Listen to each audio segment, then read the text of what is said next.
Previously on the Frontier Farmer. A lovely sight to see. Our first crop of West Creek ready to harvest, and we can get this underway. Now, I think it's fair to say they have done a pretty good job for their first harvest. Backed into its new home. Back to the homestead now, and the International is what we are after. Excellent. So we are drilling grass. Raising up, and that's the last major section drilled with grass now. This is the last month that we can drill canola, so we are getting it in a little bit late, but that is okay. It's always nice when you get a row finishing like that. So I look forward to next month when we will have some more harvests ready.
Hello everyone, and welcome back to the Frontier Farm at the Dark Forest.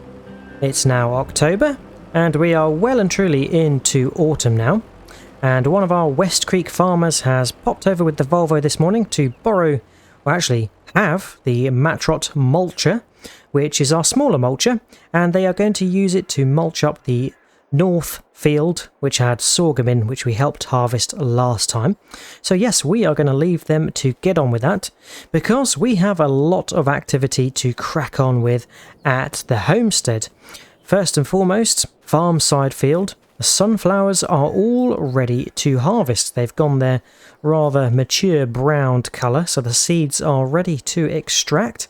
We will of course need to get a corn header for our New Holland harvester, which is sat proudly in the shed there. And next to it is the Sugarbeet harvester, or the root crop harvester I should say. And we are going to need that because Berr field, the Sugarbeets, are ready to harvest. And I've just been preparing the root crop cellar trough this morning so we can easily deposit the Sugarbeets in there. But yes, we will be coming to the New Holland harvester later on. And we're going to start with the Sugarbeets first, so we are in the portrait. Let's hop in and fire it up. Oh yes, nice little gargle into life there. I think we are all set up, ready to go. We have the Sugarbeet collecting attachment underneath the harvester already, and we don't need a truck or trailer in order to cart the Sugarbeets because the cellar is right there, so we can deposit into them as we go. So let's, I don't think there is an unfold. There probably is an unfold, to be honest. Let's make sure we are ready to go. I think the pipe doesn't need to be in, so we can just get started, switch it on, and hopefully get our Sugarbeet harvest underway nice and smoothly. And then afterwards, I think it's going to be on to a sunflower harvest.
end of the line, raising up, and I will spin around just to make sure we did indeed collect up that row entirely. It is a little bit difficult to see in cam view. Yep, that row is clear, but we have 2 little sugar beets over here that we just need to grab before we conclude the field. And there we go, sugar beet harvest complete. It took a little bit longer than I was anticipating, but this machine is fairly slow, but it is pretty good for what we need it for. A self-propelled root crop harvester that does come in handy and is certainly a bigger working width than if we were to get a towed root crop harvester behind a tractor. Now there are a couple of annoying things about this machine. Is it's only got 2 very small front wheels, so steering is sometimes a little bit awkward. It's got a kind of a wide steering span. Let's just make sure that we have the spout aligned. But one thing I have noticed is that you can steer much better when going in reverse. So some of the rows I was lining up for by kind of driving past the row and then reversing into position instead. But there we go, the last of the sugar beets going in. Be interesting to see how much we've got. We haven't filled out the cellar, so that is good news. And we'll have to do some carting over to the sugar refinery.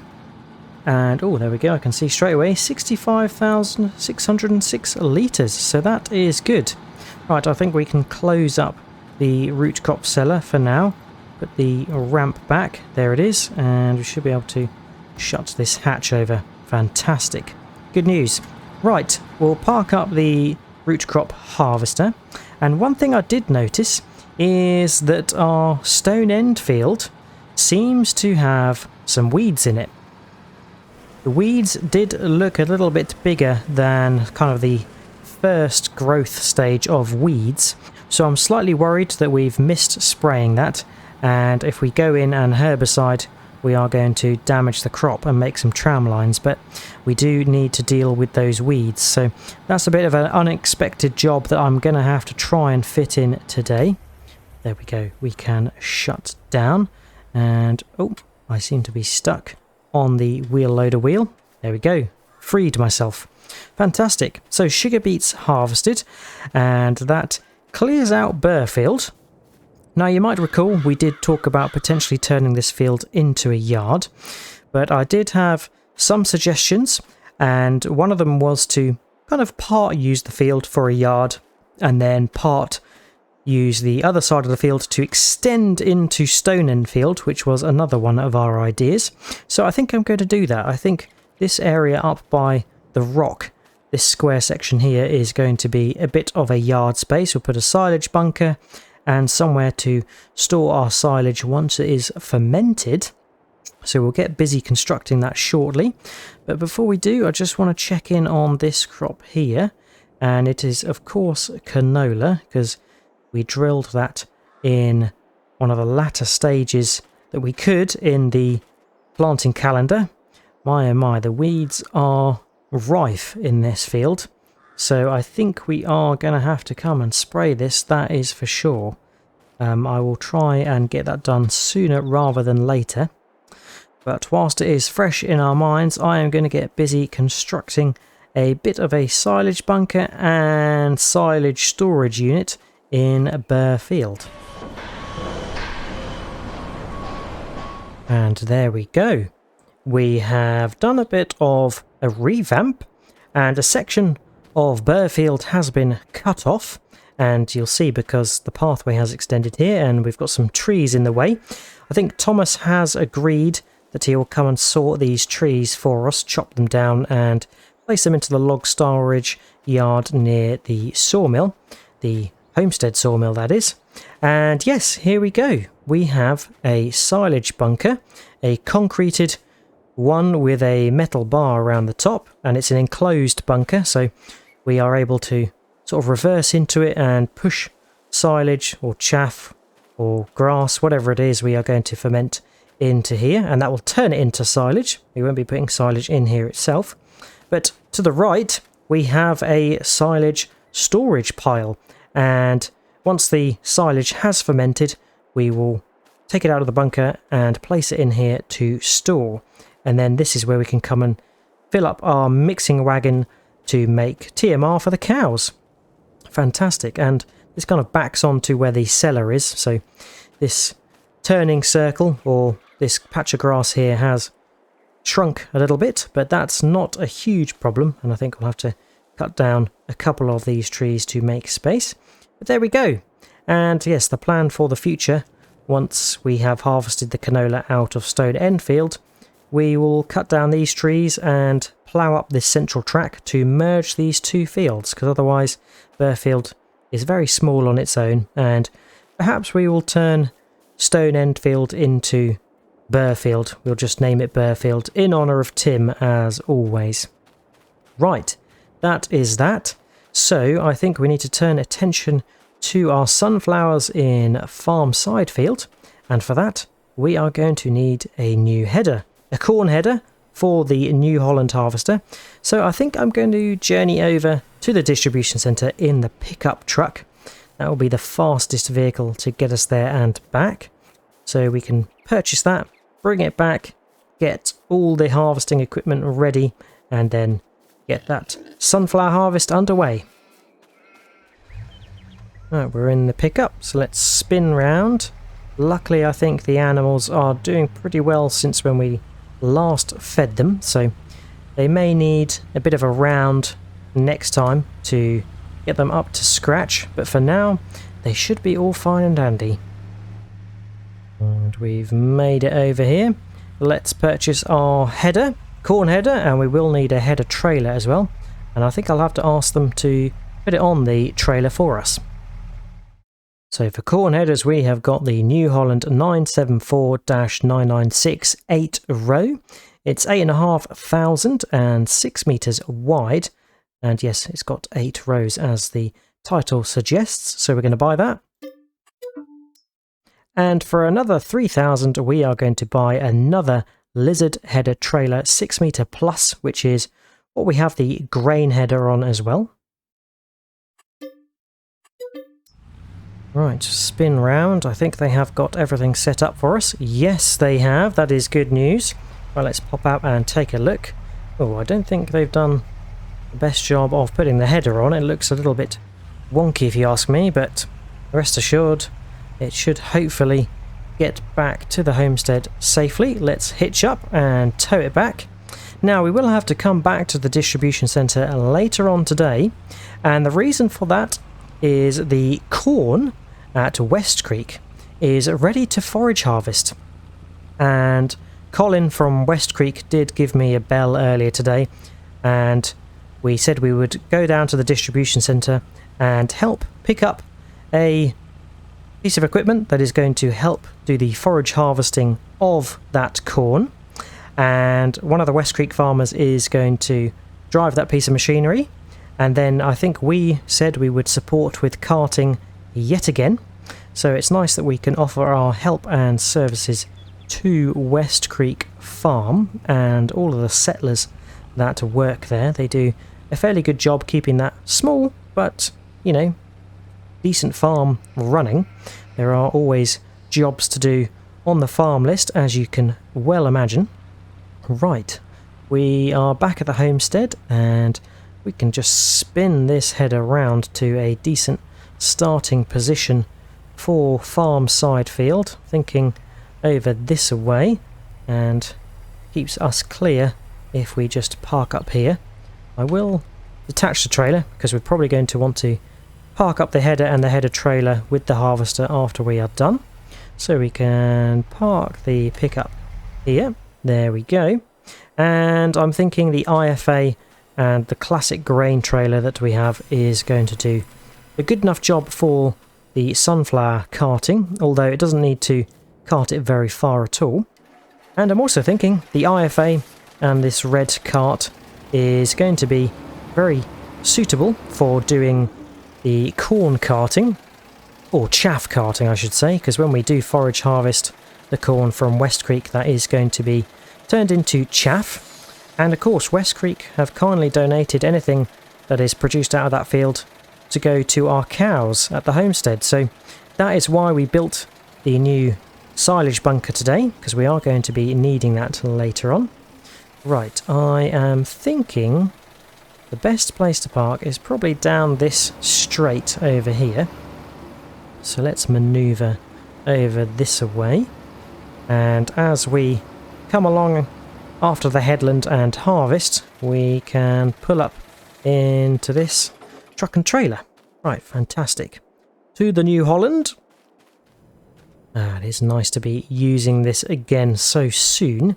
It served us really well when we did the grain harvest in Newfield, I think it was. And that was our first harvest. Oh, I've snagged myself on the shed. That's not a good start. Yes, what a beauty. Let's unfold and make sure we are ready. There we go. The flaps of the hopper are extending. And we can grab onto this lovely new header we have here. Fantastic. And yes, we want to go to the left when we are starting this harvest. So I think I will actually try and manoeuvre around here, avoiding the rock, avoiding the trees. There's always lots of things to avoid in the dark forest, whether it's trees, stones, edges of fields. There's always something in the way. Right, let's get switched on. Hopefully we are going to start harvesting this sunflower successfully. Yes, we are. It has adjusted to the height because it wants to chop the sunflower higher up. And there we go. We've got some lovely sunflower seeds going into the hopper. Fantastic. Let's get this harvest done.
Last triangle harvested, and we have got a nice filled hopper. And yes, I wanted to make sure that hopper was filled as much as possible, and I don't think we had to unload too many times. I think only once so far. This is the second unload, which, yeah, is probably not good news, to be honest. Maybe that means it has not yielded as high as I was expecting. There we go, all unloaded. And maybe it's not really much to do with how many times we unload, because the hopper on this harvester is bigger than our previous harvester. So maybe that is a positive sign that we will still have some good yields, and look forward to seeing how much we have in the trailer.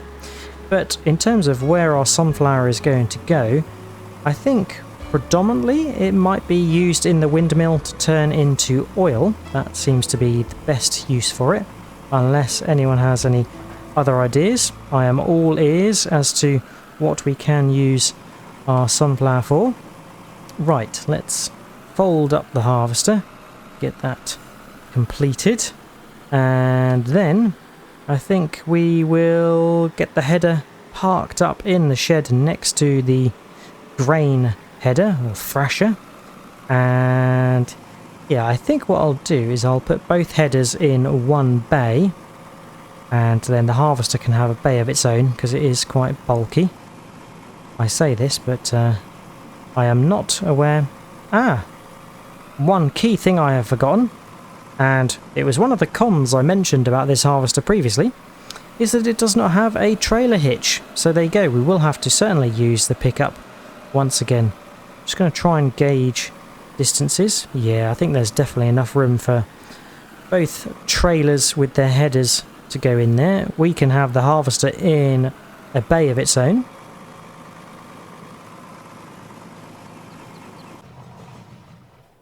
Here we go, gargling down. It has done a magnificent job of that sunflower harvest. There we go, managed to get the headers in the same bay. And yes, that was one of the reasons why we bought this pickup, so we could use it as a machine to drag and trail the headers around where we needed them to be. Now the sunflower field we will have to come and mulch up at some point, but for now let's park up the pickup and take a look at how much sunflower we have actually got. And I'm not really sure what next crop we could put in farm side field, but we will want to certainly get these corn stalks mulched up to give that extra 1% yield for the next season. Ooh, 12,625 litres. Not bad at all. Right, let's turn around and get all this sunflower into the silo. And then I think we'll probably take this truck and trailer over to West Creek, and then we can see about going to the distribution centre to pick up our forage harvesting equipment. It's all deposited nicely in there, and I think in the dovecote straight ahead the straw has been nicely processing into manure, and we should have a good and sufficient quantity to manure our fields again for the next season, to give them the primary level of fertilizer. That will be very beneficial. Left turn into West Creek and down we go to get ready for the forage harvest. Aha, looks like the mulching of the north field. I call this north field because it is further north than the field next to it, but yes, they are next to each other, so maybe odd naming convention from me there, but yes, that's how I've been referring to them. Right, so the sorghum stalks have been mulched up. Looks like there's been a couple of missed patches, but maybe it was needing to be done hastily. Volvo is parked up, and oh yeah, looks like the Matrot mulcher is parked up in the shed there, so the workers have actually put the equipment away for once, which is good news. Now we have obviously emptied this field of the crop and the stalks now, so we can just park up the truck merrily in here for when we need to do the forage harvest. And we will take a walk to the distribution centre to go and pick up our forage harvesting equipment. Nice. Start of autumn walk through the forest is always nice. But here we are back at the distribution centre. So let's see what we can get. Now there is limited forage harvesting equipment around these days, but the New Holland S2200 is available, and it's 220 horsepower. I guess that's why it's the 2200. It is $30,000, and we can put a forage harvesting header on the front of it, and it's got the spout at the back in order to fire out the chaff into a trailer. Oh, and it's got a lovely nice beacon on there. And it's a New Holland, so that matches our new harvester, our new combine harvester, quite nicely as well. Let's buy it. And to go with it, we will need the New Holland S2200 corn head. That's $8,000. So overall, for a $38,000 investment, that is pretty good. And this is 4 meters wide, so not too shabby on the working width. And here it is. It's not brand new, but it is a fairly decent piece of equipment, I've got to say. From the outside, we will of course have to give it a good run in and test, but we will not be running this harvester. No, we will just be merely taking it over to West Creek, and the West Creek farmer will have to see how it performs. But let's fire it up. That is the first thing we need to do. Yeah, seems to run pretty well. Let's take a look on the inside. Yeah, it's fairly basic and boggo on the inside. All analog and switches and dials and levers. But that's what we like on the Dark Forest. We don't really have too much modern equipment, but the old and classic seems to suit us quite nicely. Right, let's get this corn head attached. There we go. Nice, fantastic. Right, let's get the beacon fired up and head over to West Creek. I think we'll hang a right here so we can go through Riverways and over the bridge. Into Riverways and past the dairy. I wonder how our chocolate production is operating. And yes, the wood yard in front of us, where the fire truck is based, has been very busy processing all the wood from the log storages. And yeah, that's distributing to all of our wood productions, which is very nice. Right, into West Creek. I'm quite excited to get this forage harvest underway, and I think the West Creek farmer is as well. Here we go. I think we will just park up here and give it a bit of a toot for getting our West Creek farmer out. Okay, so the West Creek farmer is in the field and they are ready to get started. I think they've chosen a bit of a odd place to get started, but they are ready to start nonetheless. So we will try and maneuver close to them so we are in range.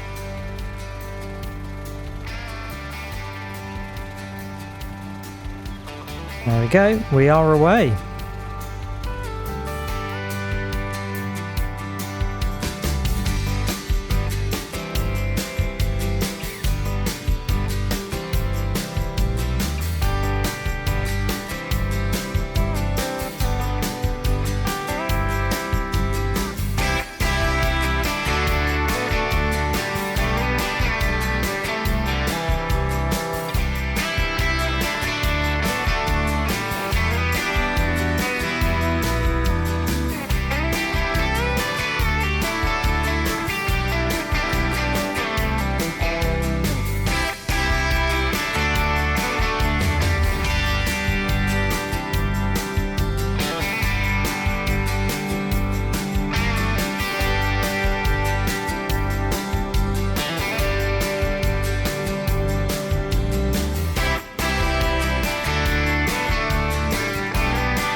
And there we go. Forage harvest supposedly complete, although Colin, I think it was, has missed a fair few bits of the corn, but we did a complete trailer load over to the silage bunker.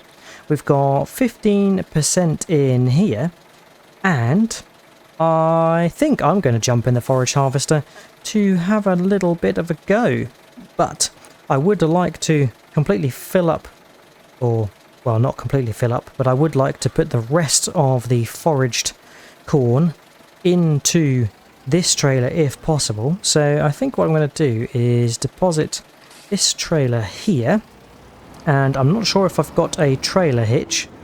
No, I do not on the IFA, so we'll have to just quickly nick the Volvo tractor, because there is a dolly at Riverways. So I'm going to hop in the Volvo, pick up that dolly, and hopefully with that forage harvester we can pull that trailer with a dolly attacher. There we go, right where we left it, the dolly. Can't really remember when we last used this, to be honest. I think it was probably connecting up the flatbed trailer to the log bed trailer from when the building materials came over to build Lake Point. So yes, it has been a long time unused, but it's going to help us with this little job just to get the remainder of the corn forage harvested. Now, of course, our workers are not perfect. They are learning, as are we as well. I was trying my best to do the carting, but without any form of communication between carter and worker, it is a little bit tricky. Right, we want to pull in front of the trailer here and attach the trailer to the articulating point on the dolly, and then we should be able to back up with the forage harvester because it has a trailer hitch on the back of it, and that will enable us to pull this trailer. And it might look a bit unorthodox, and I'm hoping it's going to have the beef to pull, but it should do. Right, there we go. That is attached.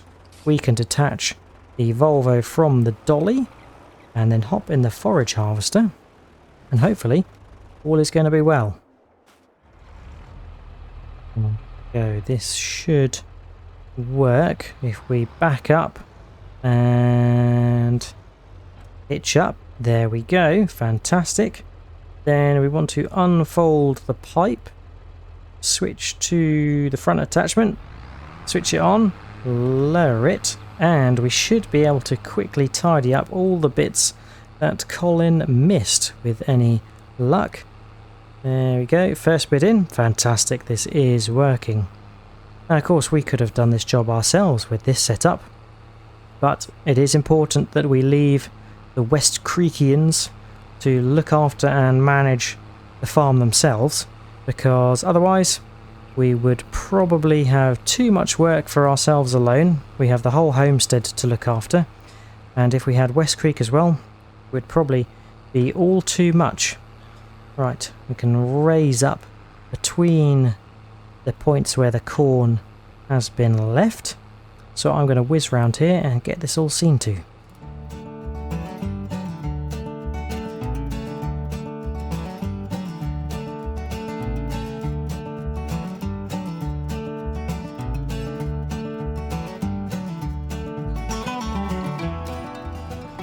There we go, that seemed to do it.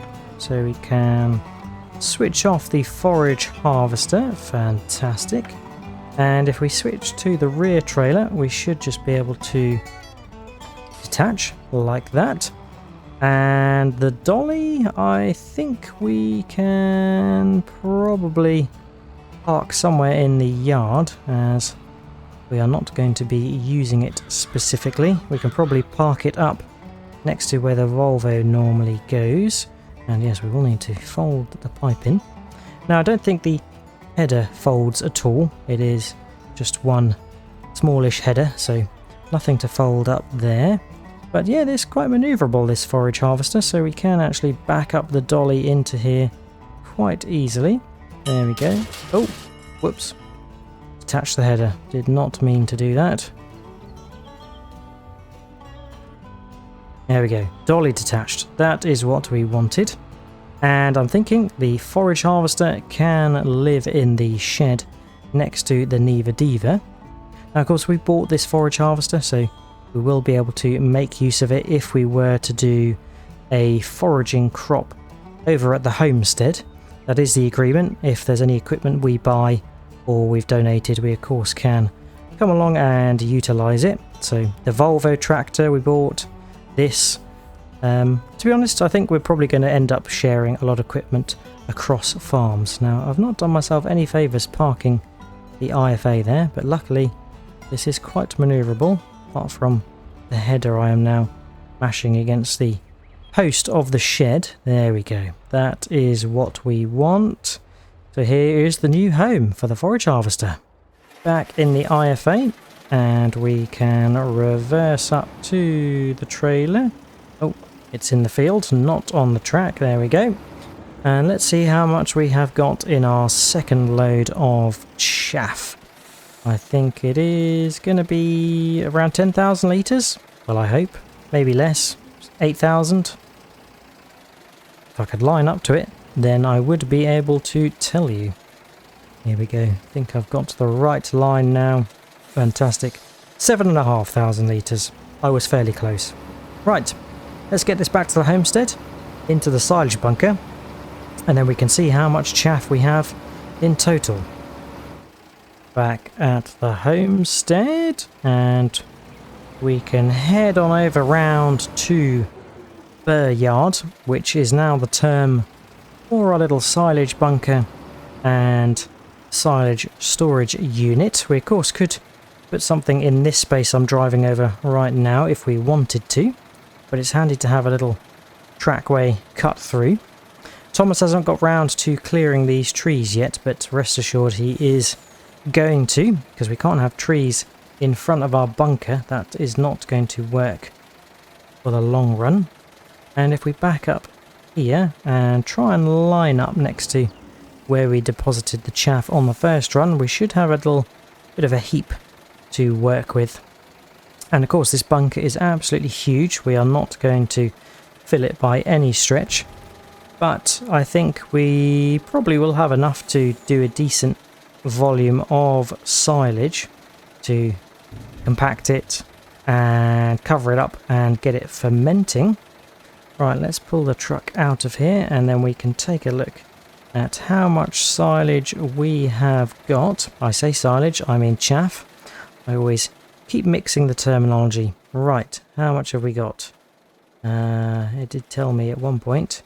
The silo is empty. Yes, I think that's the silo next to it. Right, how much is in here? We have got, 51,333 litres of chaff. 2% compacted. Well, that is a happy accident because probably when we were depositing the first load. So I think we will probably have to bring something like the Volvo wheel loader in here to compact it down. Shouldn't take long, but we'll save that probably for next month and get that fermenting, because I think our silage train is completely out of silage now, and now we have the silage bunker. I think that makes the silage train completely redundant. So we have 3 auger wagons or auger trailers that are no longer required, and the silage train is around the corner here. And yes, I have completely emptied that of all the silage that was in it to make TMR for our cows over time. It did last a very long time, and if you recall, that silage came from the very first silage bunker we had that used to be round by where the log storage yard is. But we cleared that out once we built the sawmill and other bits. But there we go, let's get this trailer nicely parked up, a bit close to the milk trailer, but that is going to do fine. Now I have not forgotten that we need to spray Stone Enfield, so I'm thinking that's going to be my first job next time. But yes, I'll try and do it this month if possible, because otherwise we are going to end up damaging the crop. So we have got everything that we wanted to do done today. We harvested the Sugarbeets, and then we built a bunker and a silage storage unit in Burfield to make Berr yard, and Burfield will be extended into Stone Enfield. Then we harvested our sunflowers with a new corn header, and then we bought a forage harvester for West Creek Farm and did the forage harvest of the corn, which was pretty fantastic. Now the only thing we didn't get to do was actually an additional job, and that is weed spraying Stone Enfield, which we'll have to tackle next time. But that is it for today. I hope you have enjoyed watching. If you have, remember to drop a like and subscribe. If you've got any tips, tricks or things you'd like me to do, then feel free to leave a comment. But all there's left to say is, I hope to see you again next time on the Frontier Farmer, and until then, catch you later. Cheers all. Bye bye.